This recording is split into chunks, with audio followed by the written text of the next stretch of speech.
ہوئے ہیں، اسحاق ڈار کے بیٹے وہاں بیٹھے ہوئے ہیں جو کہ ملک سے باہر بھاگے ہوئے ہیں، اور اسحاق ڈار بھی ملک سے باہر بھاگا تھا جب تک این آر او نہیں دیا، اور ہینڈلرز نے اس کو یہ یقین دہانی نہیں کی کہ فکر نہ کریں آپ آ جائیں تو آپ کو کوئی نہیں پکڑے گا۔ تو یہ وہ لوگ، اور جس پہ پھر شہباز شریف کا بیٹا بیٹھا ہوا ہے، سلمان شہباز، جو احتساب سے بھاگا ہوا باہر، تو وہ جو اس ملک کے چوروں کا ٹبر ہے وہ فیصلہ کر رہا ہے اس وقت اس ملک کے مستقبل کا۔ تو میں یہ آپ نے ساری قوم کو یہ بتانا چاہتا ہوں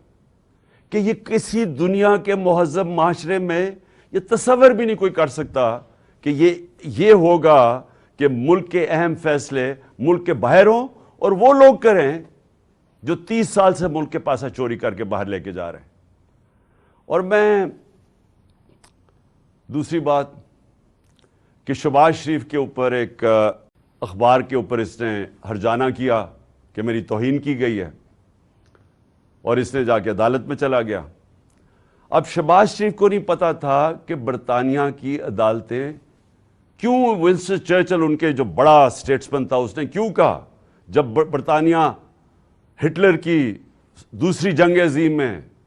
جب تباہ کر رہے تھے برطانیہ کو، تو اس نے کیوں کہا، اسے جب کسی نے پوچھا ہم بچ جائیں گے، اس نے کہا کیا ہماری عدالتیں انصاف دے رہی ہیں؟ تو انہوں نے کہا جی دے رہی ہیں۔ تو انہوں نے کہا کوئی دنیا کی طاقت ہمیں نہیں ہرا سکتی۔ ان کی عدالتوں کے اندر یہ چلا گیا شہباز شریف، اور اب انہوں نے 8 یا 9 دسمبر کو اس کو بلا لیا، اس سے جواب مانگے ہیں۔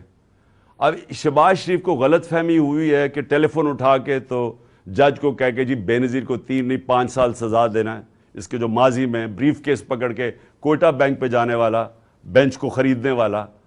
اس کو یہ نہیں پتا کہ وہ کدھر پھنس گیا جا کے۔ اور ان کے لیے